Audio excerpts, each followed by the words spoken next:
जय हिंद दोस्तों, Sandeep tricky math special YouTube channel में आप सभी का स्वागत है। तो बिहार पुलिस कांस्टेबल 2023 के लिए हम लोग बायोलॉजी के महत्वपूर्ण प्रश्नों को लेकर आ चुके हैं। तो इसमें हम लोग देखेंगे संपूर्ण बायोलॉजी के ऑल चैप्टर का हल दोस्तों, यानी कि लूसेंट में जितने भी चैप्टर हम लोग को पढ़ना है बायोलॉजी में, उसके संपूर्ण चैप्टर को हम लोग एक ही वीडियो में कवर करने वाले हैं।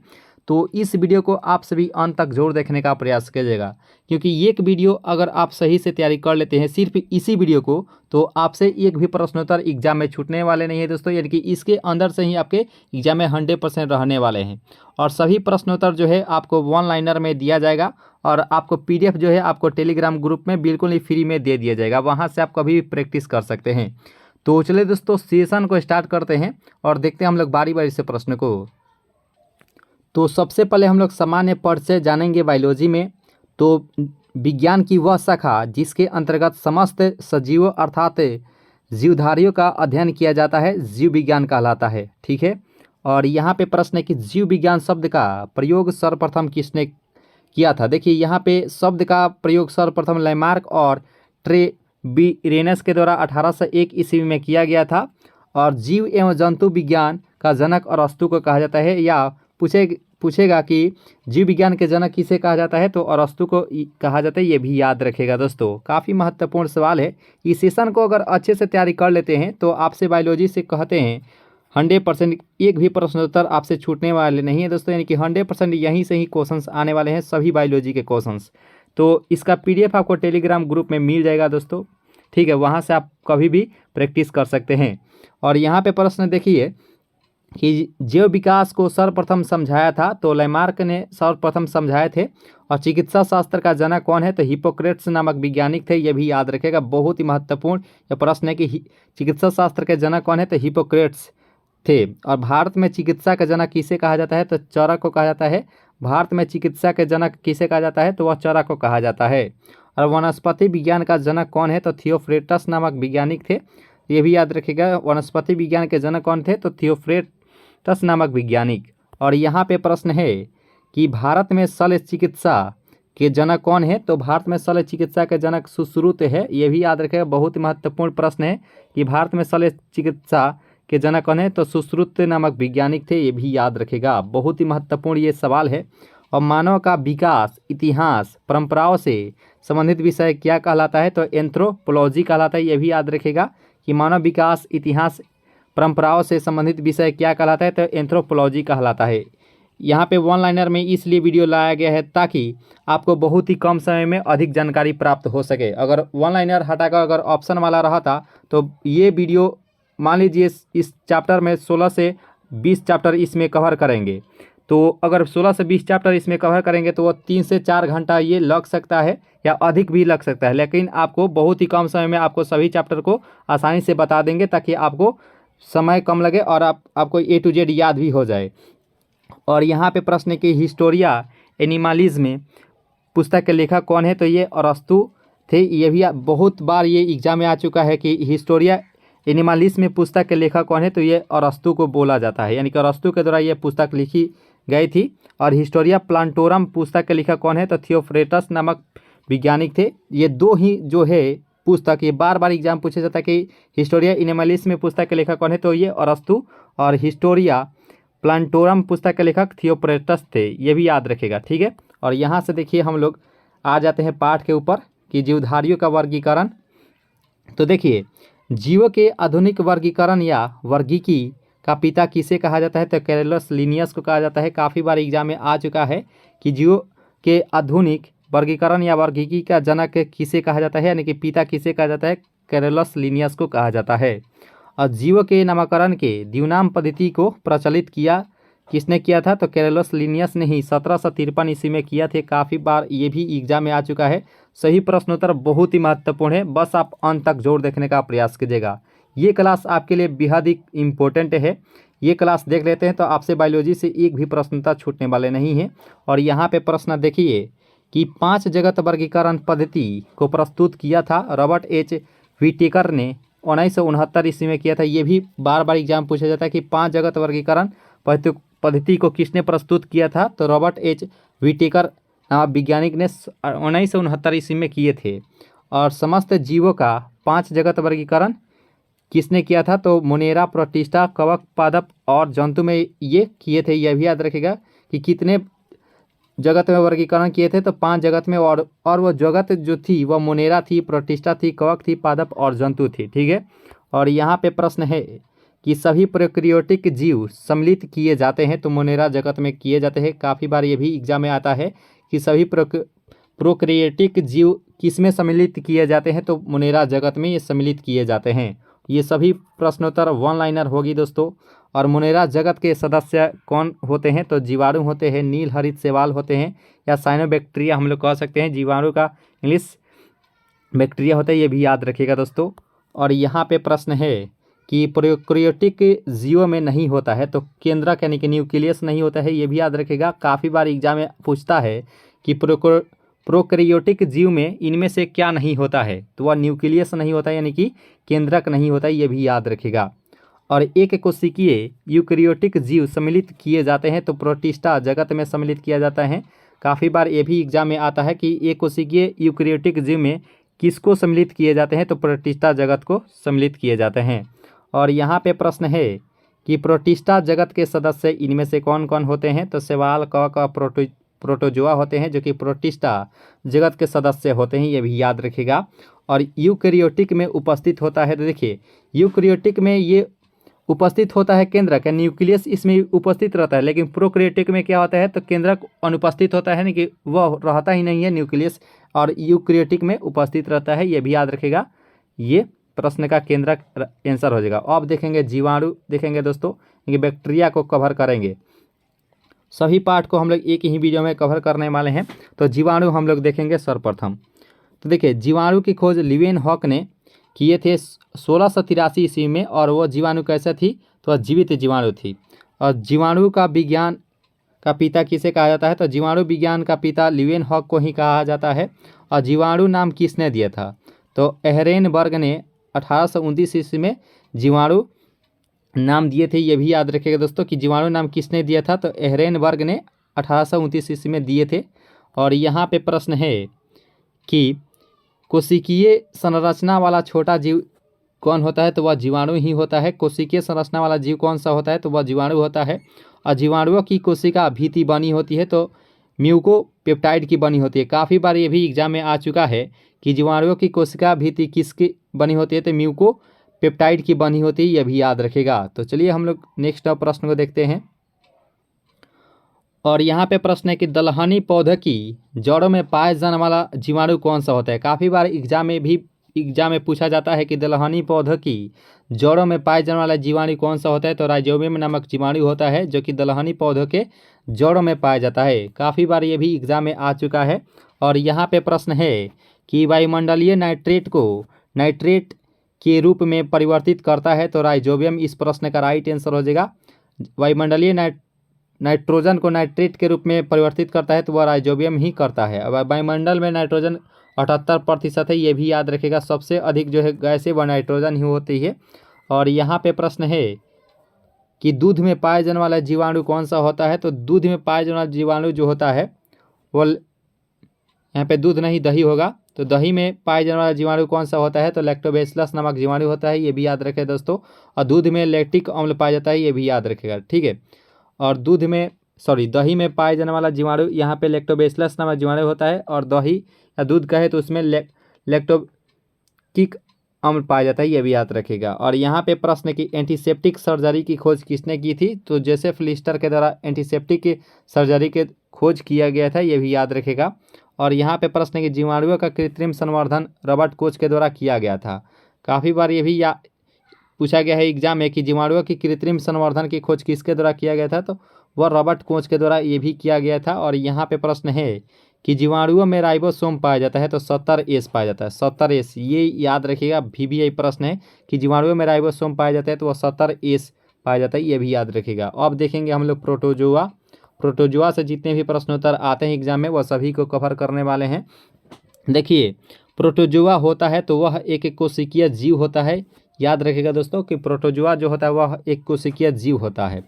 अब प्रोटोजोआ शब्द सर्वप्रथम प्रयोग किसके द्वारा किया गया था, तो गोल्डफस के द्वारा प्रोटोजोआ शब्द सबसे पहले प्रयोग किया गया था। प्रोटोजोआ संघ के जंतु कौन कौन से होते हैं? तो अमीबा होता है, यूग्लिना होता है, प्लाज्मोडियम होता है, एंट अमीबा हिस्टोलिका होता है, ये भी याद रखेगा। और हरा प्रोटोजोआ क्या कहलाता है? तो हरा प्रोटोजोआ जो है यह यूग्लिना कहलाता है। यूग्लिना जो है इस प्रश्न का राइट आंसर हो जाएगा। हरा प्रोटोजोआ कौन कहलाता है? तो यूग्लिना कहलाता है। अब देखेंगे वायरस यानी कि विषाणु देखेंगे। विषाणु हम लोग कवर करेंगे। तो संसार का सूक्ष्मतम जीव कौन सा होता है? तो वह वायरस होता है यानी कि विषाणु होता है, ये भी याद रखेगा कि संसार का सूक्ष्मतम जो जीव होता है वह विषाणु होता है। और विषाणु के अध्ययन क्या कहलाता है? तो वायरोलॉजी कहलाता है। काफ़ी बार एग्जाम में पूछा जाता है कि विषाणु के अध्ययन क्या कहलाता है? तो वायरोलॉजी कहलाता है, जो कि वायरस से संबंधित रहता है। वायरस से हम लोग याद कर सकते हैं कि विषाणु का अध्ययन वायरोलॉजी कहलाता है, ठीक है। और विषाणु की खोज किसके द्वारा किया गया था? इवानोव्स्की के द्वारा 1892 ईस्वी में इसकी खोज किए गए थे। विषाणु को सबसे ज़्यादा पूछा जाता है कि विषाणु की खोज किसने किया था? तो इवानोव्स्की के द्वारा किया गया था, यह भी याद रखेगा। काफ़ी बार एग्जाम में आ चुका है। और यहाँ पे प्रश्न आप देख सकते हैं कि साधारणतः सभी विषाणु बने होते हैं तो प्रोटीन तथा न्यूक्लिक अम्ल का यानी कि आरएनए के बने होते हैं, ये भी याद रखेगा कि साधारणतः सभी विषाणु बने होते हैं तो प्रोटीन तथा न्यूक्लिक अम्ल का यानी कि आरएनए के बने होते हैं, ये भी याद रखेगा, ठीक है। अब विषाणु का आकार क्या होता है? तो विषाणु का आकार कितना होता है? तो 0.15 से 0.2 माइक्रोन होता है। माइक्रोन होता है। काफ़ी बार ये भी एग्जाम में आता है कि विषाणु का आकार कितना होता है? तो 0.15 से 0.2 माइक्रोन इसकी आकार होता है। रासायनिक रूप से विषाणु होता है तो न्यूक्लियो प्रोटीन होता है। रासायनिक रूप से विषाणु कैसा होता है? तो न्यूक्लियो प्रोटीन होता है, ये भी याद रखिएगा दोस्तों। अब देखेंगे कोशिका विज्ञान। कोशिका विज्ञान से रिलेटेड जितने भी प्रश्नोत्तर एग्जाम में आते हैं वो सभी को हम लोग कवर करने वाले हैं। इस वीडियो को सिर्फ आप 1 से 2 बार देख लेते हैं, सिर्फ 1 से 2 बार आपको A to Z याद भी हो जाएगा। और सभी क्वेश्चंस कहते हैं 100% कि यह सभी प्रश्नोत्तर बायोलॉजी से यहीं से ही रहने वाले हैं। और यहाँ पे कोशिका विज्ञान को कवर करेंगे। तो जीवन की मूलभूत इकाई क्या होती है? तो जीवन की मूलभूत इकाई वह कोशिका होती है यानी कि सेल होती है। और सेल के अध्ययन क्या कहलाता है? तो साइटोलॉजी कहलाता है, ये भी याद रखेगा। और कोशिका की खोज रॉबर्ट हुक ने 1665 ईस्वी में किया था, ये भी याद रखेगा। कोशिका की जो खोज है वो रॉबर्ट हुक के द्वारा किया गया था 1665 ईस्वी में। और जीवित कोशिका की जो खोज है वो ल्यूवेन हॉक के द्वारा किया गया था। इसमें आपको थोड़ा सा भी दिक्कत नहीं होगी। देखिए यानी कि रॉबर्ट हुक के द्वारा जो कोशिका खोज किया गया था वह मृत कोशिका थी। तो कोशिका की खोज अगर सर्वप्रथम पूछेगा तो वह रॉबर्ट हुक के द्वारा, और जीवित कोशिका की खोज पूछा जाए तो ल्यूवेन हॉक के द्वारा किया गया था, ठीक है दोस्तों। और कोशिका का अध्ययन क्या कहलाता है? तो सेल का अध्ययन साइटोलॉजी कहलाता है, यानी कोशिका का अध्ययन साइटोलॉजी कहलाता है। बार बार एग्जाम में पूछा जाता है कि कोशिका का अध्ययन क्या कहलाता है। और यहाँ पे प्रश्न है कि कोशिका सिद्धांत को प्रतिपादित किया था स्लाइडेन और स्वान ने 1838 और 39 में कोशिका सिद्धांत को प्रतिपादित किया गया था उनके द्वारा, स्लाइडेन और स्वान के द्वारा, ठीक है। ये भी प्रश्नोत्तर बार बार एग्जाम में पूछा जाता है कि कोशिका सिद्धांत किसके द्वारा दिया गया था? तो स्लाइडेन और स्वान के द्वारा, ठीक है। और यहाँ पे प्रश्न है कि जीवधारियों की संरचनात्मक एवं क्रियात्मक इकाई क्या होती है? तो वह किस कोशिका होती है। जीवधारियों की संरचनात्मक एवं क्रियात्मक इकाई क्या होती है? तो वह कोशिका होती है, यानी कि सेल होती है, ये भी याद रखिएगा दोस्तों। और कोशिका 2 प्रकार की होती है, जो कि प्रोकैरियोटिक कोशिका और यूकैरियोटिक कोशिका। प्रोकैरियोटिक कोशिका में केंद्रक नहीं पाई जाती है और यूकैरियोटिक कोशिका में केंद्रक पाई जाती है। तो केंद्रक एवं केंद्रिका नहीं पाए जाते हैं तो प्रोकैरियोटिक कोशिका में नहीं पाई जाती, ये भी याद रखिएगा दोस्तों कि केंद्रक एवं केंद्रिका नहीं पाई जाती है तो प्रोकैरियोटिक कोशिका में नहीं पाई जाती है। इसको हम लोग पहले ही डिस्कस कर लिए थे, इसको हम लोग डिस्कस तो किए ही थे, लेकिन केंद्रिका को नहीं किए थे, तो इसमें हम लोग कवर कर ही लिए हैं। और केंद्रक और केंद्रिका उपस्थित रहता है तो यूकैरियोटिक कोशिका में उपस्थित रहता है। ये भी बार बार एग्जाम में पूछा जाता है कि केंद्रक या केंद्रिका उपस्थित होता है तो वह यूकैरियोटिक में उपस्थित रहता है, लेकिन प्रोकैरियोटिक कोशिका में नहीं होता है, ठीक है। सबसे छोटी कोशिका क्या होती है?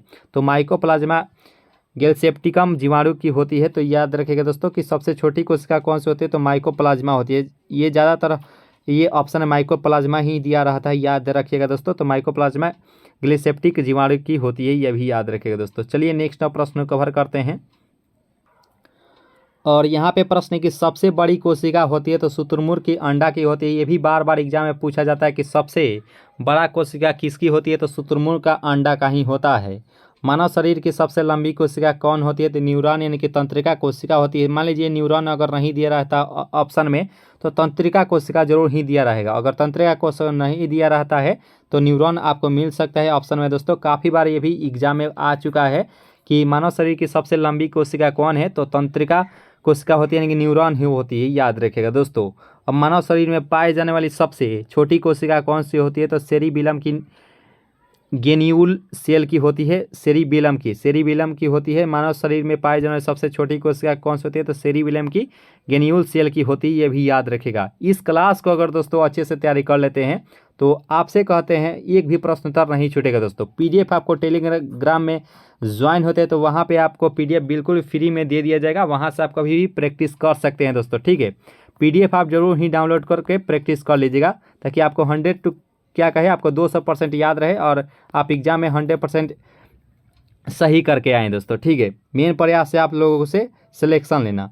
और यहाँ पे प्रश्न है कि मानव शरीर में पाए जाने वाली सबसे बड़ी कोशिका कौन सी होती है? तो ओवम होती है यानी कि अंडाणु होती है। मानव शरीर में पाए जाने वाली सबसे बड़ी कोशिका क्या होती है? देखिए मानव शरीर पूछा है तो मानव शरीर में अंडाणु ही होती है। और यहाँ पे क्या पूछा गया था? सबसे बड़ी कोशिका शुतुरमुर्ग के अंडा होती है। तो मानव शरीर में ये अंडाणु हो जाएगा इसका आंसर। और आप देखेंगे कोशिका संरचना के बारे में डिस्कस करेंगे। तो जीवन का भौतिक आधार क्या होता है? तो जीव द्रव्य होता है। तो जीवन का भौतिक आधार क्या होता है? तो वह जीव द्रव्य होता है। जीव द्रव्य की खोज किसके द्वारा किया गया था? डुजार्डिन के द्वारा किया गया था जीव द्रव्य की खोज। और जीव द्रव्य का नामकरण किसके द्वारा किया गया था? तो पुरकिंजे के द्वारा किया गया था 1839 ईस्वी में। सबसे ज़्यादा जो क्वेश्चन पूछा जाता है कि जीव द्रव्य का नामकरण किसके द्वारा किया गया था? तो वह पुरकिंजे के द्वारा किया गया था, ठीक है। तो हम लोग जान ही चुके हैं। और जीव द्रव्य जीवन का भौतिक आधार है किसका कथन है? तो हेक्सले के द्वारा कहा गया था कि जीव द्रव्य जीवन का भौतिक आधार है। यह कथन जो है हेक्सले के द्वारा कहा गया था, ये भी याद रखेगा। और जो भी दोस्त नए जुड़ेंगे चैनल से जरूर ही सब्सक्राइब कर लीजिएगा दोस्तों। वीडियो को जो है लाइक जरूर ही कर लीजिएगा और अपने दोस्तों में भी अधिक से अधिक इस वीडियो को शेयर कीजिएगा। और यहाँ पे प्रश्न है कि जीव द्रव्य सिद्धांत दिया गया था तो सूल के द्वारा दिया गया था जीव द्रव्य सिद्धांत। तो इस प्रश्न का राइट आंसर होगा सूल के द्वारा दिया गया था जीव द्रव्य सिद्धांत। और यहाँ पे प्रश्न आप देख सकते हैं कि पादप कोशिकाओं का बाहरी आवरण क्या कहलाता है? काफ़ी बार एग्जाम में ये भी प्रश्न उत्तर आ चुका है कि पादप कोशिकाओं का बाहरी आवरण क्या कहलाता है? तो कोशिका भित्ति कहलाता है, यह भी याद रखिएगा, कोशिका भित्ति कहलाता है पादप कोशिकाओं का बाहरी आवरण। कोशिका भित्ति पाए जाते हैं तो केवल पादप कोशिका में पाई जाती है। काफ़ी बार ये प्रश्नोत्तर एग्जाम में आ चुका है कि कोशिका भित्ति जो पाई जाती है केवल पादप कोशिका में ही पाई जाती है, कोशिका भित्ति, ठीक है। कोशिका भित्ति किसकी बनी होती है? तो सेलुलोज की बनी होती है। यहाँ पे जितने भी प्रश्नोत्तर आप देखेंगे वो सभी महत्वपूर्ण है दोस्तों कि कोशिका भित्ति किसकी बनी होती है? तो सेलुलोज की बनी होती है। और कोशिका झिल्ली पाई जाती है तो ये कोशिका जो झिल्ली होती है वह पादप में भी पाई जाती है और जंतु दोनों में भी पाई जाती है, कि जंतु और पादप दोनों कोशिका में पाई जाती है कोशिका झिल्ली, यह भी याद रखेगा दोस्तों। और यहाँ पे प्रश्न है कि कोशिका को एक निश्चित आकार एवं कोशिकांगों को सुरक्षा प्रदान करती है वह कोशिका झिल्ली ही होती है। ये भी याद रखिएगा दोस्तों कि कोशिका को एक निश्चित आकार एवं कोशिकांगों को सुरक्षा प्रदान जो करती है वह कोशिका झिल्ली ही होती है दोस्तों। बहुत ही अच्छा झिल्ली होती है कोशिका झिल्ली। और कोशिका झिल्ली वह बनी होती है तो लिपिड और प्रोटीन की बनी होती है, यानी कि कोशिका झिल्ली यानी कि प्लाज्मा जो झिल्ली होती है वह बनी होती है लिपिड और प्रोटीन की। इस प्रश्न का राइट आंसर हो जाएगा ऑप्शन तो है नहीं, ये लिपिड एवं प्रोटीन ही हो जाएगा दोस्तों। जो भी दोस्त नए जो रहेंगे चैनल से जोड़ी ही सब्सक्राइब कर लीजिएगा। आप देखेंगे माइटोकॉन्ड्रिया से जितने भी एग्जाम में पूछे जाते हैं प्रश्नोत्तर वो सभी क्वेश्चंस को हम लोग कवर करने वाले हैं। देखिए माइटोकॉन्ड्रिया की जो खोज है वह अल्टमैन के द्वारा किया गया था। माइटोकॉन्ड्रिया की खोज किसके द्वारा किया गया था? अल्टमैन के द्वारा किया गया था दोस्तों, ठीक है। और माइटोकॉन्ड्रिया नाम किसके द्वारा दिया गया था? बेंडा के द्वारा दिया गया था। देखिए ज़्यादातर आपको खोज ही पूछा जाता है एग्जाम में कि माइटोकॉन्ड्रिया की खोज किसके द्वारा किया गया था? वह अल्टमैन के द्वारा किया गया था। मान लीजिए अगर बाई चांस अगर पूछेगा तो ये पूछ सकता है, अगर भारी अगर क्वेश्चन आएगा तो कि माइटोकॉन्ड्रिया नाम किसके द्वारा दिया गया था? तो बेंडा के द्वारा दिया गया था, ये भी याद रखेगा दोस्तों।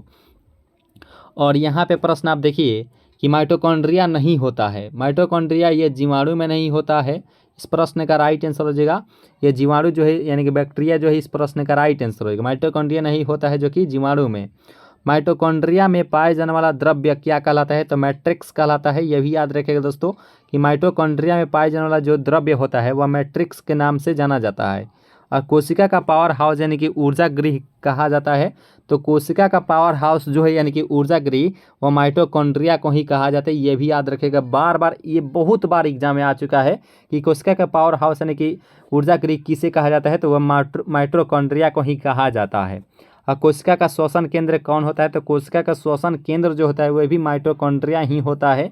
ये भी एग्जाम में आ चुका है। बस आप इस क्लास को अगर सही से तैयारी कर लेते हैं तो उम्मीद करते हैं कि आपसे एक भी प्रश्नोत्तर एग्जाम में छूटने वाले नहीं दोस्तों। यानी कि सभी जितने भी बायोलॉजी के प्रश्नोत्तर होंगे वो सभी इसी क्लास में आपको 100% मिल जाएंगे दोस्तों।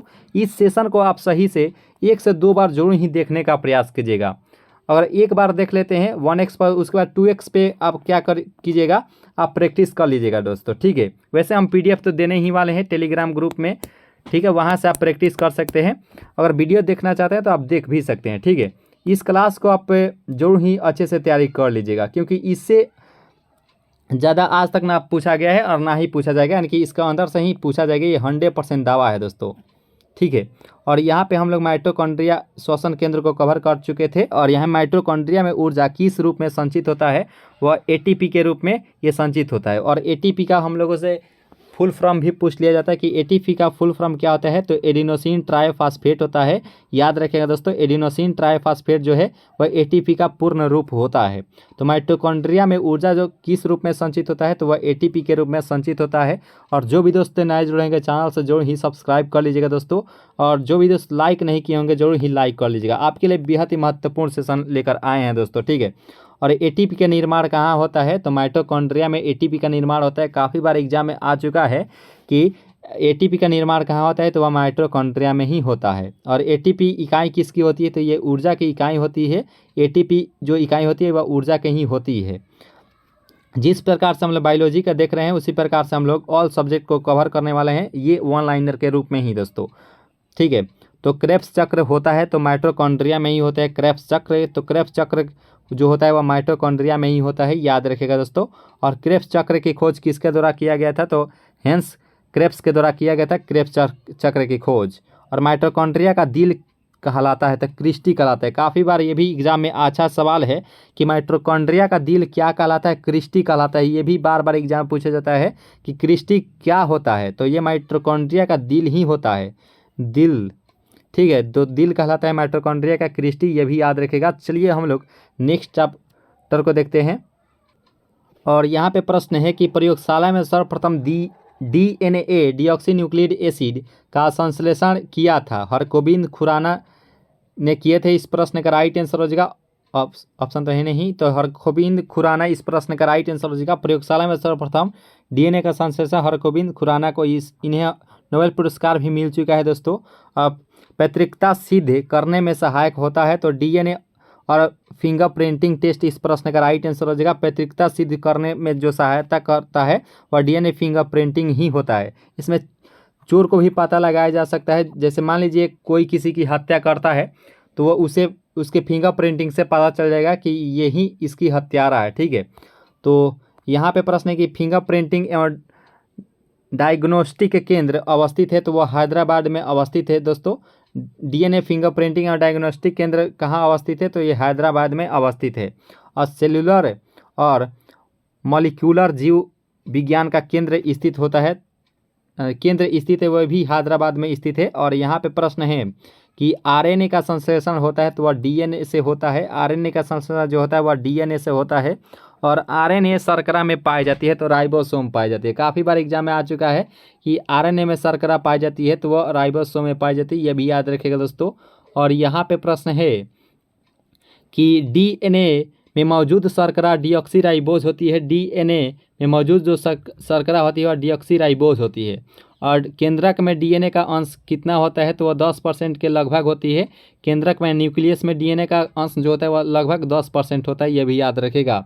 और DNA बहुलक है, तो DNA जो बहुलक होता है न्यूक्लियोटाइड के बहुलक होती है। काफ़ी बार एग्जाम में आता है कि DNA किसका बहुलक होता है, तो न्यूक्लियोटाइड्स की बहुलक होता है, ये भी याद रखेगा दोस्तों। अब प्रोटीन के लिए आदेश देता है, तो प्रोटीन के लिए आदेश कौन देता है, तो वह DNA ही देता है। और प्रोटीन का निर्माण करता है तो वह RNA करता है। देखिए प्रोटीन निर्माण के लिए आदेश जो देता है वह DNA देता है, लेकिन प्रोटीन का जो निर्माण करता है वह RNA ही करता है, ये भी याद रखेगा दोस्तों, ठीक है। और यहाँ पे प्रश्न है कि डीएनए की श्रृंखलाएं बंधी होती है तो हाइड्रोजन बंध से, तो हाइड्रोजन बंध से डीएनए की श्रृंखलाएं बंधी होती है। और यहाँ पे प्रश्न है कि कोशिका के अंदर सूचना का प्रवाह किसके द्वारा होते हैं, तो वह आरएनए में होता है। ये भी याद रखेगा दोस्तों, कोशिका के अंदर सूचना का प्रवाह किसके द्वारा होता है, तो वह आरएनए के द्वारा होता है। और न्यूक्लियस के बाहर डीएनए मिलता है तो माइटोकॉन्ड्रिया में मिलता है। ये भी याद रखें दोस्तों कि न्यूक्लियस के बाहर डीएनए कहाँ मिलता है, तो माइटोकॉन्ड्रिया में होता है, मिलता है दोस्तों। और एक दोस्तों कुछ क्वेश्चन पूछ लिया जाता है कि डीएनए में अगर थाइमिन पाया जाता है तो यूरेसिल किसमें पाया जाता है, तो आरएनए में यूरेसिल पाया जाता है। लेकिन जो तीन जो नाइट्रोजन क्षारक होता है वह दोनों में सेम ही होता है, लेकिन डीएनए में वही थाइमिन पाया जाता है तो यूरेसिल यही आरएनए में पाया जाता है। ये भी याद रखिएगा दोस्तों। अब नेक्स्ट चैप्टर को देखेंगे वनस्पति विज्ञान। तो वनस्पति विज्ञान को कवर करेंगे कि वनस्पति विज्ञान के जनक कौन है, तो ये थियोफ्रेटस नामक वैज्ञानिक है। और आधुनिक वनस्पति विज्ञान के जनक किसे कहा जाता है, तो लिनियस को कहा जाता है। और यहाँ पे प्रश्न है कि वनस्पति जगत का बड़ा समूह थैलोफाइटा कहलाता है। ये भी याद रखिएगा दोस्तों, पूछा जाता है कि वनस्पति जगत का सबसे बड़ा समूह कौन सा होता है, तो थैलोफाइटा होता है। थैलोफाइटा समूह के पौधा कैसा होता है, तो वह सुकाए कि जैसा होता है। सुकाए इस प्रश्न का राइट आंसर हो जाएगा। और सबसे सरल स्थलीय पौधा समूह का होता है तो वह ब्रायोफाइटा होता है। ब्रायोफाइटा इस प्रश्न का राइट आंसर हो जाएगा, जो कि सबसे सरल स्थलीय पौधा समूह में होता है। और प्रथम स्थलीय पौधा माना जाता है तो ब्रायोफाइटा को ही माना जाता है प्रथम स्थलीय पौधा के रूप में, ठीक है। और सबसे बड़ा ब्रायोफाइटा होता है तो डाइसोनिया होता है। सबसे बड़ा ब्रायोफाइटा जो होता है वह डाइसोनिया होता है। ये भी याद रखेगा दोस्तों। और सबसे छोटा ब्रायोफाइटा कौन सा होता है, तो जियोम्सिप्स होता है, ठीक है। इस प्रश्न का राइट आंसर हो जाएगा। और यहाँ पर देखिए कि संवहन ऊतक जाइलम तथा फ्लोएम का अभाव होता है तो ब्रायोफाइटा में होता है। काफ़ी बार एग्जाम में आ चुका है कि संवहन ऊतक जाइलम तथा फ्लोएम का अभाव होता है तो वह ब्रायोफाइटा इस प्रश्न का राइट आंसर हो जाएगा। और यहाँ पे प्रश्न है कि वनस्पति जगत का एम्फीबिया वर्ग क्या कहलाता है, तो देखिए ये भी प्रश्न उत्तर बहुत ही बार एग्जाम में आ चुका है कि वनस्पति जगत का एम्फीबिया वर्ग क्या कहलाता है, तो ब्रायोफाइटा कहलाता है। ये भी याद रखेगा दोस्तों। त्रिडोफाइटा समूह के पौधे उगते हैं, तो त्रिडोफाइटा समूह के जो पौधे उगते हैं तो वह नम एवं छायादार स्थानों पर ये पौधे उगते हैं। टेरिडोफाइटा समूह के पौधे याद रखेगा दोस्तों। और सबसे छोटा टेरिडोफाइटस होते हैं तो ये एजोला नामक होते हैं। ये भी बार बार एग्जाम पूछा जाता है कि सबसे छोटा टेरिडोफाइट्स होते हैं तो ये एजोला इस प्रश्न का राइट आंसर हो जाएगा। अब देखेंगे शैवाल। शैवाल का अध्ययन क्या कहलाता है, तो शैवाल का अध्ययन क्या कहलाता है, तो वह फाइकोलॉजी कहलाता है। एग्जाम पूछा जाता है कि शैवालों का अध्ययन क्या कहलाता है, तो वह फाइकोलॉजी कहलाता है। और शैवालों की कोशिका भित्ति किसकी बनी होती है, काफ़ी बार एग्जाम में पूछा जाता है कि शैवालों की कोशिका भित्ति किसकी बनी होती है, तो सेलुलोज की बनी होती है। याद रखें दोस्तों, बार बार एग्जाम पूछा जाता है कि शैवालों की कोशिका भित्ति किसकी बनी होती है, तो वह सेलुलोज की बनी होती है। बस इस क्लास को आप अच्छे से तैयारी कर लीजिएगा, क्योंकि इससे बाहर एक भी प्रश्न उत्तर आज तक ना पूछा गया है और ना ही कभी पूछा जाएगा इतिहास में। यानी कि इसके अंदर से ही बार बार एग्जाम में पूछे जाते हैं। और यहाँ पे प्रश्न है कि अंतरिक्ष यात्री प्रोटीन युक्त भोजन जल एवं ऑक्सीजन प्राप्त करते हैं तो वह क्लोरेला शैवाल से होते हैं। याद रखें दोस्तों, यानी कि जो अंतरिक्ष में जाते हैं व्यक्ति वह क्लोरेला शैवाल को लेकर जाते हैं वह, और वो जो है भोजन और जल के रूप में कार्य करता है, ठीक है। तो अंतरिक्ष यात्री प्रोटीन युक्त भोजन जल और ऑक्सीजन प्राप्त करते हैं तो क्लोरेला शैवाल से ये कर लेते हैं दोस्तों। आयोडीन बनाने में उपयोग शैवाल होते हैं तो लेमिनेरिया शैवाल होती है। याद रखिए दोस्तों कि आयोडीन बनाने में उपयोगी शैवाल जो होते हैं वह लेमिनेरिया नमक शैवाल होते हैं, यह भी याद रखिएगा दोस्तों। चलिए नेक्स्ट प्रश्न कवर करते हैं। और यहाँ पे प्रश्न है कि सबसे बड़ा शैवाल कौन सा होता है, तो माइक्रोसिस्टीन होता है। ये भी याद रखिएगा दोस्तों, माइक्रोसिस्टिस होता है सबसे बड़ा शैवाल के रूप में। और सबसे छोटा शैवाल कौन होता है, तो क्लेमाइडोमोनास होता है। सबसे छोटा शैवाल कौन सा होता है, तो क्लेमाइडोमोनास होता है। ये भी बार बार एग्जाम पूछा जाता है कि सबसे छोटा शैवाल कौन सा होता है, तो क्लेमाइडोमोनास नामक ये शैवाल होता है। ये भी याद रखें दोस्तों। अब देखेंगे कवक से रिलेटेड जितने भी प्रश्न उत्तर एग्जाम में आते हैं वो सभी हम लोग कवर करने वाले हैं। तो कवक जो होता है यह बहुकोशिकीय यूकेरियोटिक जीव होता है। कवक कैसा होता है, तो बहुकोशिकीय यूकेरियोटिक जीव के रूप में होता है। और यहाँ पे प्रश्न है कि कवकों का अध्ययन क्या कहलाता है। काफ़ी महत्वपूर्ण ये सवाल है कि कवकों का जो अध्ययन है वह क्या कहलाता है, तो माइकोलॉजी कहलाता है। और एक दोस्तों क्वेश्चन हम बताना चाहते हैं कि कवक और शैवाल के मिश्रण से वह लाइकेन नामक पदार्थ का निर्माण होता है, लाइकेन का निर्माण होता है। और लाइकेन जो होता है वह वायु प्रदूषक के रूप में कार्य करता है, जो कि SO2 के रूप में वह कार्य करता है, ठीक है, वायु प्रदूषक के रूप में। और यहाँ पे प्रश्न है कि प्रमुख कवक होते हैं, तो ईस्ट होता है, मशरूम होता है, खमीर होता है। प्रमुख कवक के रूप में ये प्रमुख होते हैं, तो ईस्ट, मशरूम और खमीर हो जाएगा। और यहाँ पे कवकों की कोशिका भित्ति किसकी बनी होती है, काफ़ी महत्वपूर्ण प्रश्न है। ये भी बार बार एग्जाम में पूछा जाता है कि कवकों की कोशिका भित्ति किसकी बनी होती है, तो काइटिन की बनी होती है। बहुत महत्वपूर्ण ये सवाल है। इस वीडियो को अगर 1 से 2 बार जरूर ही देखने का प्रयास कीजिएगा, या इस PDF को हम भेजेंगे टेलीग्राम ग्रुप में, उसे आप जरूर ही 3-4 बार आप जरूर ही उसको प्रैक्टिस कर लीजिएगा, क्योंकि इसके अंदर से ही वह सभी प्रश्नोत्तर आएंगे, बायोलॉजी के आएंगे, सभी प्रश्नोत्तर यहीं से ही आएंगे दोस्तों। और जो भी दोस्त नए जुड़े होंगे चैनल से जरूर ही सब्सक्राइब कर लीजिएगा दोस्तों, और लाइक नहीं किए होंगे वीडियो को जरूर ही लाइक कर लीजिएगा दोस्तों। और लास्ट में कमेंट करके बताइएगा ये सेशन आपको कैसा लगा। और कवक में भोजन संचित रहता है, तो ग्लाइकोजन के रूप में होता है। ये भी प्रश्नोत्तर बार बार एग्जाम में आता है कि कवक में भोजन संचित रहता है, तो ग्लाइकोजन के रूप में ये संचित होता है, ठीक है। और डबल रोटी के निर्माण में उपयोग किया जाता है, तो सेक्रोमाइसिस नामक कवक का उपयोग किया जाता है। ये भी पूछा जाता है कि डबल रोटी के निर्माण में किसका उपयोग किया जाता है, सेक्रोमाइसिस नामक कवक का उपयोग किया जाता है। और डबल रोटी बनाने में प्रयोग होता है, तो वह ईस्ट का प्रयोग किया जाता है। ये भी याद रखेगा दोस्तों कि डबल रोटी बनाने में किसका प्रयोग किया जाता है, तो वह ईस्ट का प्रयोग किया जाता है। और शराब उद्योग में प्रयोग होता है, तो वह भी ईस्ट का प्रयोग किया जाता है। ये भी बार बार एग्जाम पूछा जाता है कि शराब उद्योग में किसका प्रयोग किया जाता है, तो ऑप्शन रहता है कवक, शैवाल, ईस्ट, और इनमें से कोई नहीं, तो वह ईस्ट इस प्रश्न का राइट आंसर हो जाएगा, ठीक है। ये हम लोग 1 लाइनर के रूप में ओनली फॉर आंसर और क्वेश्चंस देखते हुए चलेंगे, आप आसानी से बना पाएंगे ये चारों ऑप्शन के साथ आएगा, तो ठीक है दोस्तों।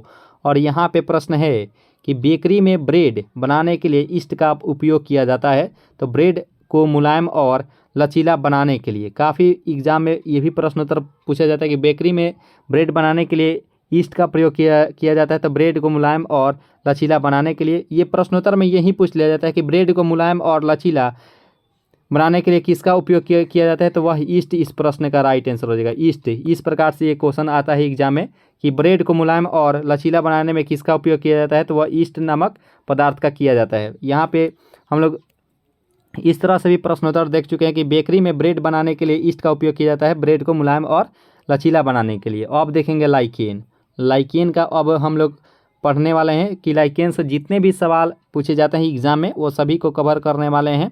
तो लाइकेन बने होते हैं, तो हम कुछ देर पहले ही कवर किए थे कि लाइकेन जो बने होते हैं कवक और शैवाल के मिश्रण से ये लाइकेन का निर्माण होता है, ठीक है दोस्तों। लाइकेन शब्द का प्रथम प्रयोग किसके द्वारा किया गया था, तो थियोफ्रेटस नामक वैज्ञानिक ने सर्वप्रथम लाइकेन शब्द का प्रयोग किए थे, ठीक है। और पेड़ों की छालों पर उगने वाला लाइकेन क्या कहलाता है, तो कॉर्टिकोल्स कहलाता है। ये भी बहुत ही महत्वपूर्ण ये सवाल है कि पेड़ों की छालों पर उगने वाला लाइकेन क्या कहलाता है, तो कॉर्टिकोलस नामक ये होता है, ठीक है, लाइकेन कहलाता है। बहुत बार ये एग्जाम में आ चुका है, सही प्रश्नोत्तर बहुत ही महत्वपूर्ण ही लेकर आए हैं दोस्तों। और चट्टानों पर उगने वाला लाइकेन क्या कहलाता है, तो सेक्सिकोल्स कहलाता है। सेक्सिकोल्स ये चट्टानों पर उगने वाला ये लाइकेन कहलाता है, और पेड़ों की छालों पर उगने वाला ये कॉर्टिकोल्स कहलाता है। दोनों में से क्वेश्चन बार बार एग्जाम में पूछा जाता है। और यहाँ पे प्रश्न है कि गोबर पर उगने वाला कवक क्या कहलाता है, तो क्रोप्रोफिल कहलाता है। क्रोप्रोफिल यानी गोबर पर उगने वाला जो कवक होता है क्रोप्रोफिल ये कहलाता है। और लाइकेन सहायक होता है मृदा निर्माण है। काफ़ी बार एग्जाम में पूछा जा चुका है कि मृदा निर्माण में कौन सहायक होता है, तो लाइकेन सहायक होता है। बार बार एग्जाम में पूछा जाता है कि लाइकेन जो सहायक होता है मृदा निर्माण ये सहायक होता है, ठीक है दोस्तों।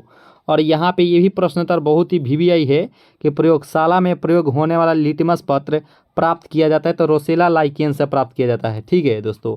कि जो लाल लिटमस पत्र होता है वह लाल लिटमस पत्र कहे या नीला लिटमस पत्र वह सभी जो है रोसेला नामक लाइकेन से प्राप्त होता है। यानी कि प्रयोगशाला में प्रयोग होने वाला लिटमस पत्र किससे प्राप्त किया जाता है, तो रोसेला लाइकेन से ये प्राप्त किया जाता है।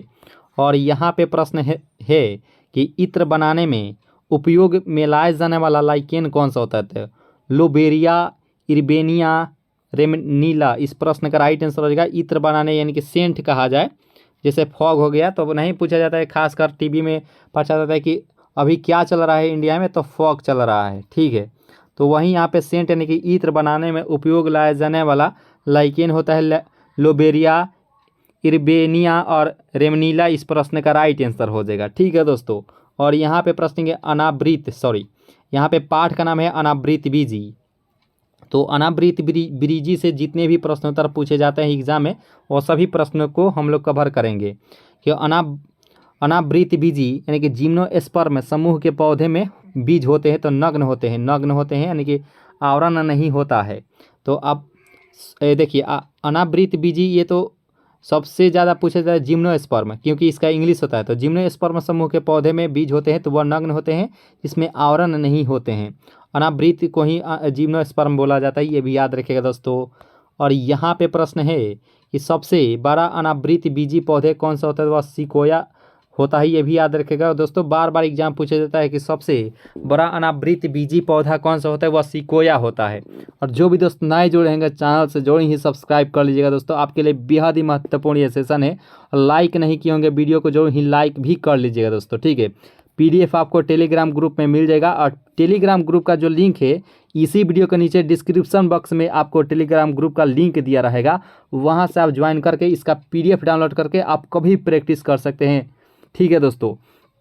और यहाँ पे कि सबसे छोटा अनावृत बीजी कौन सा था, जेमिया पिग्मिया होता है। ये भी बार बार एग्जाम पूछा जाता है कि सबसे छोटा अनावृत बीजी कौन सा होता है, जेमिया पिग्मिया होता है और साबूदाना प्राप्त होता है। काफ़ी बार ये भी एग्जाम में आ चुका है कि साबूदाना प्राप्त होता है तो साइकस से होता है। काफ़ी बार एग्जाम में ये पूछा जा चुका है कि साइकस जो होता है वह साबूदाना से प्राप्त होता है।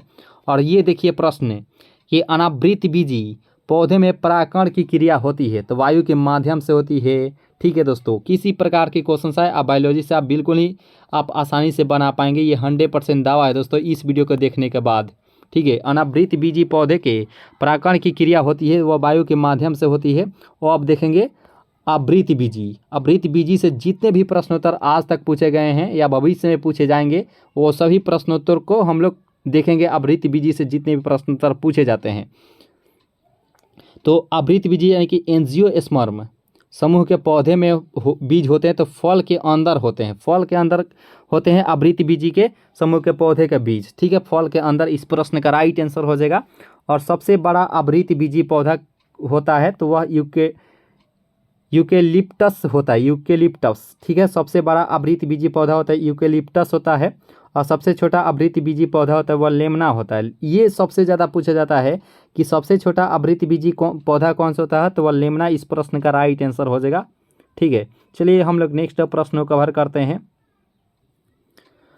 और यहाँ पे प्रश्न है कि सबसे छोटा बीज होता है, ये भी बार बार एग्जाम में पूछा जाता है कि सबसे छोटा बीज इनमें से कौन सा होता है, तो वह आर्किड नामक बीज होता है। आर्किड जो है इस प्रश्न का बिल्कुल ही सही आंसर हो जाएगा।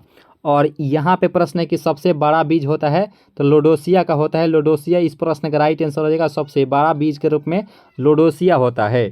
और सबसे ऊंचा पौधा क्या होता है, ये भी बार बार एग्जाम पूछा जाता है कि सबसे ऊंचा पौधा क्या होता है, तो सिकोया सेम्परविरेंस हो जाएगा। ये सेम्परविरेंस आपको ऑप्शन में नहीं दिखेगा, आपको बस ओनली सिकोया दिखेगा। इसका अगर पूरा नाम अगर पूछा जाए तो वह सिकोया सेम्परविरेंस नामक पौधा होता है, ये भी याद रखिएगा। सबसे ऊंचा यानी कि लगभग 100 मीटर से ऊंचा ये होता है, सबसे ऊंचा पौधा ये सिकोया वृक्ष होता है, ठीक है।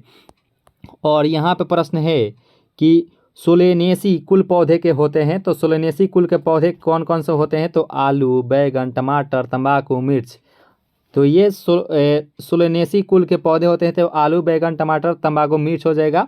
और रूटेसी कुल के पौधे कौन कौन होते हैं, तो नींबू हो गया, संतरा हो जाएगा, बेल हो जाएगा, मौसमी हो जाएगा, ठीक है। तो रूटेसी संतरा के रूप में हो जाएगा, ठीक है। और यहाँ पे प्रश्न है कि रोजेसी कुल के पौधे होते हैं तो सेब, नाशपाती। सेब को असत्य फल के रूप में जाना जाता है। असत्य फल इनमें से कौन सा होता है, तो सेब होता है, ये भी याद रखेगा दोस्तों। नाशपाती, गुलाब, रसफरी। और यहाँ पे प्रश्न है कि मालवेसी कुल के पौधे होते हैं तो कपास, भिंडी, गुड़हल। मालवेसी कुल के पौधे होते हैं तो कपास, भिंडी, गुड़हल हो जाएंगे। और मटर किस कुल का पौधा होता है? तो लेग्यूमिनेसी होता है। मटर किस कुल के पौधा होता है? तो लेग्यूमिनेसी होता है। और गन्ना किस कुल का पौधा होता है? तो ग्रेमिनी कुल का होता है। गन्ना किस कुल का पौधा होता है? तो ग्रेमिनी कुल का पौधा होता है। और यहाँ पे लौंग किस कुल का पौधा होता है? मृटेसी कुल का ये लौंग कुल का पौधा होता है, मृटेसी कुल का। ठीक है दोस्तों। और लौंग के तेल का प्रमुख घटक कौन सा होता है? तो यूरेनॉल होता है। लौंग के तेल का प्रमुख घटक कौन होता है? तो यूरेनॉल होता है। ये भी एग्जाम में आता है दोस्तों कि लौंग के तेल का प्रमुख घटक क्या होता है? तो यूरेनॉल हो जाएगा। और लौंग किस कुल का पौधा होता है? तो मृटेसी कुल का ये पौधा होता है। अब देखेंगे जड़, तना और पतिया से रिलेटेड जितने भी प्रश्नोत्तर पूछे जाते हैं वो सभी को हम लोग कवर करने वाले हैं। तो यहाँ पे प्रश्न है कि पौधे का अवरोही भाग होता है तो वह जड़ हो जाएगा। पौधे का अवरोही भाग जो होता है वह जड़ होता है, याद रखेगा दोस्तों। और तुर्क रूपी जड़ के उदाहरण कौन सा होता है? तो मूली जो है तुर्क रूपी जड़ का उदाहरण हो जाएगा। ठीक है दोस्तों। और यहाँ पे है कि कुंभी रूपी जड़ का उदाहरण कौन सा होता है? तो शलजम जो है इस प्रश्न का राइट आंसर हो जाएगा। और शंक्वाकार जड़ के उदाहरण इनमें से कौन सा हो जाएगा? तो वह गाजर होता है। और विटामिन ए में सबसे अधिक गाजर में विटामिन ए बहुत ज़्यादा पाया जाता है, यह भी याद रखेगा दोस्तों। और गांठदार जड़ के उदाहरण हो जाएगा शकरकंद। शकरकंद जो है इस प्रश्न का राइट आंसर हो जाएगा। और जड़ों के रूपांतरण होता है तो मूली, गाजर और शलजम जो है इस प्रश्न का राइट आंसर हो जाएगा। और तने का रूपांतरण ये आलू, अदरक, हल्दी हो जाएगा। तने का रूपांतरण हो जाएगा। यहाँ से भी प्रश्नोत्तर बार बार एग्जाम पूछा जाता है कि तने का रूपांतरण किस में होता है? तो आलू, अदरक या हल्दी हो जाएगा। या ये दोनों ऑप्शन काट कर सिर्फ आलू उसमें रहेगा, गाजर, मूली ये सभी ऑप्शन में दे देगा। तो आलू जो है तने का रूपांतरण होता है। जड़ों का तो हम लोग जानते हैं कि जड़, मूली को आप उखाड़ेंगे तो उसमें जड़, गाजर को भी उखाड़ेंगे तो जड़ आपको दिखेगा, तो जड़ का रूपांतरण होता है, ये भी याद रखेगा दोस्तों। और कंद के उदाहरण ये होते हैं आलू। और यहाँ पे अदरक तथा आलू के खाने योग्य भाग क्या होता है? तो वह ताना होता है। पूछा जाता है कि अदरक तथा आलू के खाने योग्य भाग कौन सा होता है? तो वह ताना होता है, याद रखेगा दोस्तों। घन कंद के उदाहरण इनमें से कौन सा था? ओल और अभी हो जाएगा। नहीं कहा कि ओल खैबा ओल, तो उसी प्रकार से ये घन कंद के उदाहरण होता है कि घन कंद के उदाहरण इनमें से कौन सा हो जाएगा? तो ये ओल और अरबी हो जाएगा दोस्तों। ठीक है। और ये भी प्रश्नोत्तर बार बार पूछा जाता है कि प्रकंद के उदाहरण क्या होता है? ये यहाँ से प्रश्नोत्तर 100% ही पूछे जाएंगे कि प्रकंद के उदाहरण इनमें से कौन सा हो जाएगा? तो अदरक और हल्दी होता है। ठीक है। सबसे ज़्यादा अदरक का पूछा जाता है कि प्रकंद के इनमें से कौन उदाहरण होता है? प्याज होता है, लहसुन होता है, अदरक होता है या इलायची होता है। तो अदरक जो है इस प्रश्न का राइट आंसर हो जाएगा। ठीक है। और यहाँ पे सल के कंद को भी पूछ लिया जाता है कि सल के कंद के उदाहरण इनमें से कौन सा होता है? तो प्याज और लहसुन होता है। तो प्याज, लहसुन को हम लोग सल के कंद के उदाहरण के रूप में कहते हैं दोस्तों, याद रखें, बार बार एग्जाम पूछा जाता है। और प्याज के छिलके उतारने पर आंसू आते हैं क्योंकि सल्फेनिक अम्ल के कारण होता है। तो प्याज नहीं होता कि जब हम लोग प्याज छीलते हैं तो बिना किसी कारण के ही आंसू आने लगते हैं, तो सल्फेनिक अम्ल के कारण ही आने लगता है। ठीक है दोस्तों, बिना धोखा खाए ही वह आंसू आने लगता है। तो प्याज के छिलके उतारते समय वह सल्फेनिक अम्ल के कारण ही ये आने लगता है। ठीक है दोस्तों। और यहाँ पे प्रश्न है कि लहसुन के गंध का कारण क्या होता है? तो इलाइसिन होता है। लहसुन के गंध के कारण क्या होता है? तो इलाइसिन होता है। लहसुन के गंध का कारण क्या होता है? तो वह इलाइसिन होता है। बस इस पीडीएफ को 1 से 2 बार देख लीजिएगा दोस्तों, आपको A to Z याद हो जाएगा। बायोलॉजी से जितने भी प्रश्नोत्तर आएंगे आप बिल्कुल ही आप आसानी से बना पाएंगे दोस्तों। और यहाँ पे प्रश्न है कि मिर्च के तीक्ष्णता का कारण क्या होता है? तो कैप्साइसिन होता है। मिर्च जब हम लोग खाते हैं तो वह तीखा हम लोगों को लगता है, या कोई कोई मिर्च जो होता है वह तीखा ही नहीं लगता है, तो उसमें कैप्साइसिन नामक ये नहीं पाया जाता है। लेकिन जो तीक्ष्णता यानी कि तीखा जो लगता है, तो कैप्साइसिन के कारण जो है हम लोग को मिर्च तीखा लगता है। ठीक है दोस्तों। और यहाँ पे प्रश्न है कि राइजोम पादप का भूमिगत प्रारूप क्या होता है? तो वह ताना ही होता है दोस्तों। आप आसानी से कहते हैं कि राइजोम पादप का भूमिगत जो प्रारूप होता है वह ताना होता है। दलहन के जड़ों में पाए जाने वाला जीवाणु क्या होता है? तो वह राइजोमियम होता है, ये भी याद रखें दोस्तों। राइजोमियम नामक जीवाणु जो है वह दलहनी पौधे के जड़ों में पाए जाते हैं। और यहाँ पे प्रश्न है कि पौधे नाइट्रोजन ग्रहण करते हैं तो नाइट्रेट के रूप में पौधे ग्रहण करते हैं। ये भी ये बिल्कुल ही सही नहीं, ये बिल्कुल ही ये खतरनाक क्वेश्चन है। ये भी बिल्कुल ही भी यही प्रश्न है कि पौधे के नाइट्रोजन ग्रहण करते हैं तो नाइट्रेट के रूप में ये पौधे नाइट्रोजन ग्रहण करते हैं। और यहाँ पे वह यंत्र जिसके द्वारा तने की वृद्धि दर नापी जाती है वह होता है ऑक्जेनोमीटर है। ऑक्जेनोमीटर के द्वारा जो है वह तने की वृद्धि की दर नापी जाती है, ये भी याद रखिएगा दोस्तों। और यहाँ पे प्रश्न है कि तना, पत्ती एवं कली से नया पौधा प्राप्त करना क्या कहलाता है? तो तना, पत्ती एवं कली से नया पौधा किसको प्राप्त करते हैं? तो कायिक प्रवर्धन जो है इस प्रश्न का सही आंसर हो जाएगा। और आलू का कायिक प्रवर्धन होता है तो वह तना से ही होता है। आलू का जो कायिक प्रवर्धन होता है वह तना से ही होता है, यह भी याद रखिएगा दोस्तों। और यहाँ पे प्रश्न है कि ब्रायोफिलम में कायिक प्रवर्धन होता है, तो ब्रायोफिलम में कायिक प्रवर्धन कहाँ होता है? तो वह पत्ता से होता है। ब्रायोफिलम में कायिक प्रवर्धन जो होता है वह पत्ता से होता है। और पौधे का मुख्य प्रकाश संश्लेषी अंग क्या होता है? तो वह पत्ती ही होता है, ये भी याद रखें दोस्तों कि पौधे का मुख्य प्रकाश संश्लेषी अंग क्या होता है? तो पत्ती होता है। और पत्तियों के अति सूक्ष्म छिद्र में रंध्र यानी कि स्टोमाटा पाया जाता है। यदि याद रखिए दोस्तों कि पत्तियों के अति सूक्ष्म छिद्र रंध्र यानी स्टोमाटा पाया जाता है। और पत्तियों की सांस लेती है, तो पत्तियां जो सांस लेती है स्टोमाटा के द्वारा ही सांस लेती है, यानी कि रंध्रों के द्वारा, ये भी याद रखेगा दोस्तों। तो चलिए कुछ विटामिन के महत्वपूर्ण जान लेते हैं, विटामिन के रासायनिक नाम और विटामिन से होने वाले रोग। तो विटामिन ए, यहाँ पे हम लोग विटामिन ए हम लोग जानेंगे। तो विटामिन ए का रासायनिक जो नाम होता है वह रेटिनॉल होता है। रेटिनॉल, ये आप जानते ही पहले से ही कि रेटिनॉल होता है विटामिन ए का रासायनिक नाम। और इससे जो रोग होता है वह रतौंधी होता है कि कलर ब्लाइंडनेस होता है, जो कि रात में दिखाई नहीं देता है। ठीक है दोस्तों, यानी कि विटामिन ए के रासायनिक नाम रेटिनॉल होता है। और रतौंधी नामक ये बीमारी होती है, इसमें गाजर बहुत ही महत्वपूर्ण भूमिका निभाता है। यानी गाजर उसमें खाया जाता है रतौंधी में, तो गाजर में विटामिन ए भरपूर मात्रा में यानी कि प्रचुर मात्रा में मिलता है दोस्तों, यह भी याद रखिएगा दोस्तों। ठीक है, तो गाजर हम लोग याद रखेंगे। और यहाँ पे विटामिन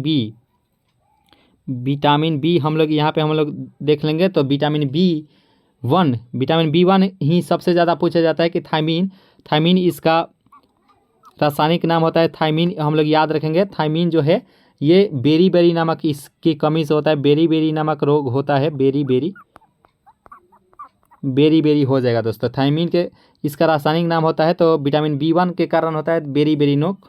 और यहाँ पे सबसे ज़्यादा पूछा जाता है कि कोबाल्ट धातु विटामिन बी12 में कौन सा धातु पाया जाता है? तो वह कोबाल्ट धातु पाया जाता है, यह भी याद रखें दोस्तों। कोबाल्ट धातु। और इसका रासायनिक नाम क्या होता है? तो साइनोकोबालामीन होता है। साइनोकोबालामीन हम लोग याद कर सकते हैं, साइनोकोबालामीन। ठीक है, साइनोकोबालामीन हम लोग याद कर सकते हैं। और विटामिन सी हम लोग देख लेंगे। तो विटामिन सी के कमी से कौन सा रोग होता है? तो ये स्कॉर्बी नामक रोग होता है। स्कॉर्बी रोग होता है। ठीक है, जो कि स्किन से रिलेटेड होता है, और इसका रासायनिक नाम क्या होता है? तो एस्कॉर्बिक एसिड होता है। एस्कॉर्बिक एसिड लोग आसानी से याद कर सकते हैं। एस्कॉर्बिक एसिड जो है और विटामिन सी के कमी से होता है, याद रखेगा दोस्तों। और भी विटामिन है, तो विटामिन डी को देखेंगे। विटामिन डी हम लोग यहाँ पे लिखेंगे। तो विटामिन डी का रासायनिक नाम क्या होता है? तो कैल्सीफेरॉल होता है।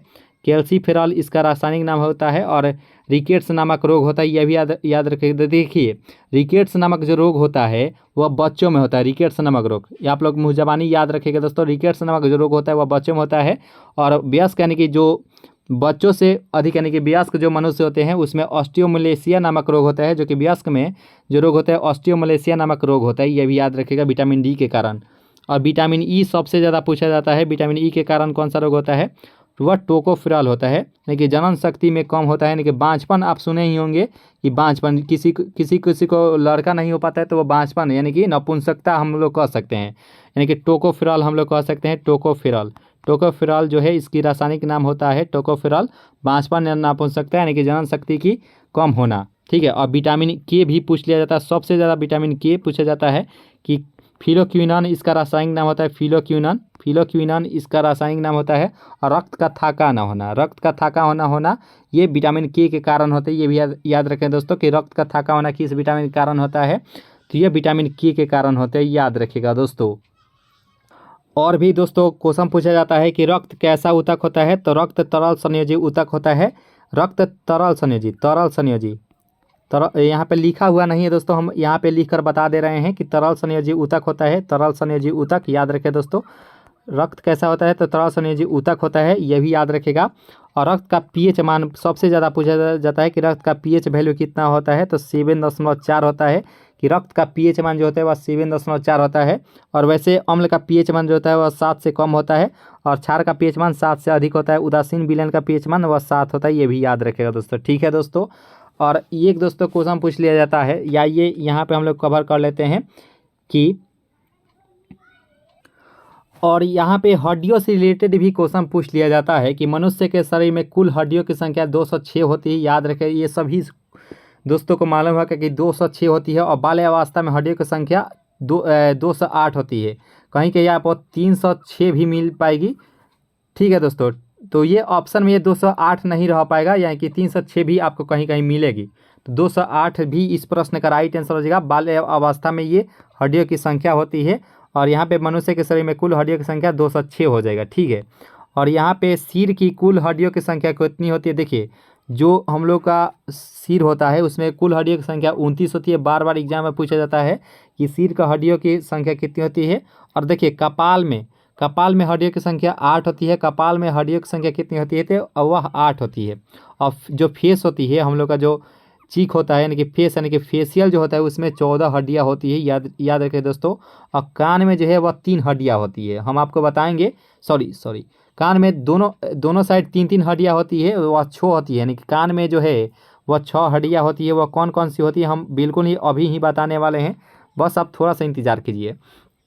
और यहाँ पे है रीढ़ की कुल हड्डियों की संख्या कितनी होती है? प्रारंभ में रीढ़ की हड्डियाँ यह 33 होती है। याद रखें दोस्तों।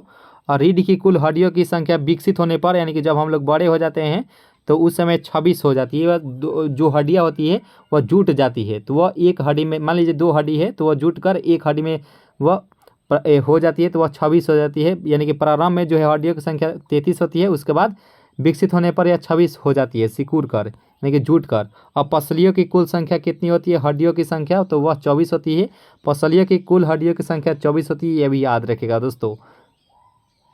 और यहाँ पे हम लोग जानेंगे, देखिए कर्ण, हम लोग कान का डिस्कस किए थे, तो कान में कौन कौन से पाए जाते हैं? तो देखिए, मेलियस जो होता है वह भी 2 होता है, और इनकस जो होता है ये भी 2 होता है, क्योंकि दोनों साइड होता है इनकस और मेलियस। और स्टेप्स जो होता है ये भी 2 होता है। तो हम लोग कान में 6 पढ़े थे, तो 6 ये हम लोग जान चुके हैं कि 2 ये कौन कौन से होते हैं। तो मेलियस नामक जो 2 होता है, इनकस भी 2 होता है, स्टेप्स भी 2 होता है। ठीक है दोस्तों। और ऊपरी बाहु, यानी कि ह्यूमरस है, यानी कि ऊपरी बाहु ह्यूमरस में जो है वह भी 2 हड्डियाँ होती है। और अग्र बाहु में, यानी कि रेडियो अल्ना में भी जो है ये भी 2 होती है। और कलाई, यानी कि कॉर्पस, जो हम लोग को कलाई होती है उसमें कॉर्पस में जो है 16 हड्डियाँ होती है। और हथेली, यानी कि मेटा कार्पल्स उसको बोला जाता है, इसमें 10 हड्डियाँ होती है। अंगुलियों में जो है वह फ्लेंजेंज, ये भी 28 होती है। यह भी याद रखिएगा दोस्तों। ये भी हड्डियाँ बहुत ही महत्वपूर्ण है। और जांघ की सबसे महत्वपूर्ण हड्डी जो है वह फीमर होती है, जो भी इसकी संख्या 2 होती है, यानी कि दोनों टांगों में एक होती है फीमर, जो कि शरीर के सबसे मजबूत हड्डियों में से एक है दोस्तों। अब पिंडली क्या होती है? तो ये टिबिया होती है, टिबिया फबुला, ये भी 4 होती है, यह भी याद रखें दोस्तों। और सबसे ज़्यादा क्वेश्चन पूछा जाता है कि घुटना में कौन सा जो है वह हड्डी पाई जाती है? वह पटेला होती है, जो कि दोनों घुटना में एक होती है। तो यहाँ पे 2 हो जाएगा पटेला। और टखना, यानी कि टॉर्सल जो है ये भी 14 होती है। टॉर्सल यानी कि दोनों में एक में 7 और एक में 7, यानी कि 14 इसमें होती है। और तलवा, यानी कि मेटाकार्पस में 10 होती है, ये भी याद रखिएगा दोस्तों।